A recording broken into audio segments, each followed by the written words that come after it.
j'habite Montréal depuis 3 ans pour faire ma maîtrise à Concordia. Ma pratique est toujours basée dans l'étude de la mémoire, du matériel. Print media, c'est mon média, pas de choix, mais comme qui est plus présent. Mais je fais aussi le dessin, la vidéo, la peinture. Puis ça commence souvent avec le dessin, puis là ça évolue en projet de print ou peinture ou vidéo. Puis j'étudie la fonction de l'art et de la technologie souvent, mais surtout la fonction de l'art et de la spiritualité. Puis, veux pas, je suis une personne vraiment spirituelle, puis ça revient toujours dans mes travaux. Puis même si j'essaie de m'éloigner, comme ce projet-ci, c'est vraiment un projet où il y a de la technologie qui est vraiment à l'avant-plan, mais ça négocie quand même avec l'intuitif. Donc, souvent, mes projets ne fonctionnent pas toujours comme j'aimerais. Il faut toujours ajuster, puis on dirait que la technologie devient un peu animés par leur propre. Ils deviennent comme son propre entité.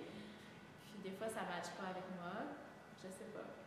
Alors, la sensation du vol a toujours été importante chez moi depuis la jeunesse, soit sur les balançoires ou dans les rêves, où j'avais cette sensation de comme ground zero ou de point zéro, de gravité, de liberté ou de...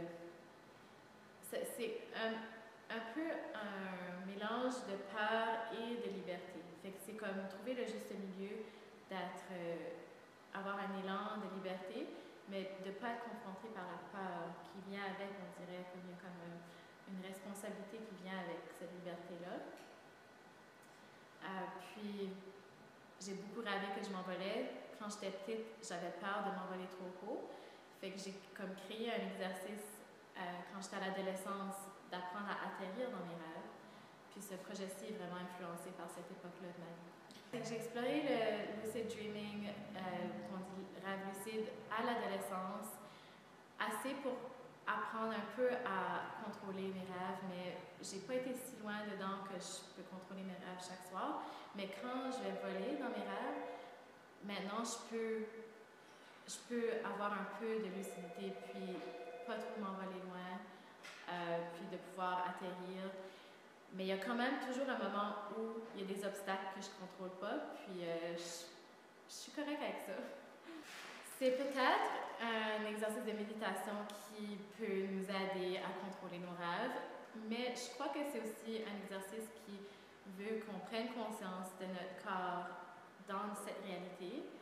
Puis, comme en lucid dreaming, c'est souvent ça qui est un reality check aussi, c'est de prendre conscience de ton corps dans le rêve. Fait que ça nous amène un peu à ça, mais j'espère juste que ça va être un exercice qui nous permet de soit être grounded ou soit se permettre de penser plus loin dans le ciel. C'est un peu des deux. C'est ça que tu as besoin pour comme, te balancer un peu. C'est soit d'être plus grounded ou d'être plus libéré. Alors, j'avais une vision dès le début d'une trampoline qui activait une télé, un VHS. C'est que ça allait aller le faire rewinder ou fast forward. Puis, une des raisons que j'avais cette idée-là, c'est parce que j'aimais trouver un élément qui parlait du rôle du spectateur dans l'activation de l'espace. Pour activer l'espace dans l'œuvre d'art, le spectateur a un rôle à jouer important. Puis, je voulais trouver une façon d'intégrer ça dans une expo complète. Puis, c'était pas mal ça l'idée de la trampoline. Il y a même 3 projections, disons. Il y a une double projection où je guide un groupe dans l'exercice de s'envoler. Puis ça, on répète l'exercice 5 fois, je crois, dans la vidéo, assez longtemps pour vraiment rentrer dans le rythme. Tandis que la 3e projection, c'est les dessins qui m'ont inspirée dans le projet. C'était la première étape, c'était une 50aine de dessins où j'étudiais la matière corporelle d'un oiseau, disons, comme comment l'oiseau porte son corps pour se donner un élan, pour atterrir, pour se balancer dans le vent. Puis je me rappelais un peu de comment cette sensation-là était semblable dans mes rêves. Puis j'ai j'ai élaboré l'exercice à partir de ces réflexions-là avec le dessin. Alors le projet, comme je dis, a commencé avec des dessins, qu'a élaboré une session de méditation d'exercice.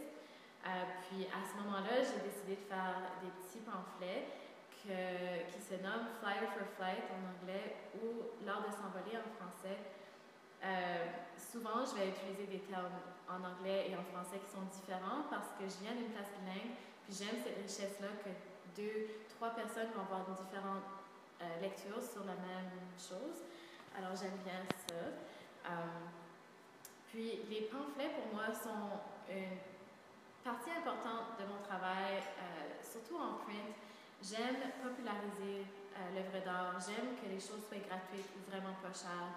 J'aime impliquer le public, soit anonyme ou pas, dans mes projets. Fait que là, tu sais, j'ai distribué des pamphlets au café. Ben, j'en ai donné à comme quelques personnes, mais j'en ai mis à côté. So, je ne vais pas interagir avec tout le monde, mais je vais souvent interagir avec une ou deux personnes.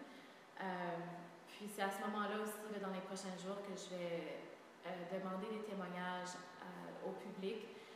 Alors, je vais distribuer des pamphlets, puis à bicyclette, je vais faire le tour de la ville, puis je vais voir les endroits propices à trouver des gens, peut-être à trouver quelqu'un à qui discuter de leurs rêves. Puis ce sera des étrangers. Puis pour moi, ça permet de trouver une nouvelle poétique dans le projet. Oui, j'ai trouvé ça le fun d'être accueillie à la GNO puis à Sudbury pour une deuxième fois maintenant parce que j'étais partie du FAS 2012. J'avais été invitée par la Galerie Sans Nom. Puis la Galerie Sans Nom, c'est à Moncton, la GNO à Sudbury. Sudbury et Moncton, c'est vraiment des villes sœurs. On est tous les deux des villes d'un petit nombre, mais bilingues beaucoup. Les deux langues sont vraiment présentes, le français et l'anglais. Il y a une traque de train qui traverse la ville dans les deux cas. Il y a une scène musicale vraiment importante dans les deux villes. Par capita, il y a beaucoup d'artistes dans les deux villes. Fait que je trouvais qu'on avait déjà comme un genre d'imaginaire semblable. Puis mon projet fonctionnait vraiment bien avec Sudbury, je trouvais.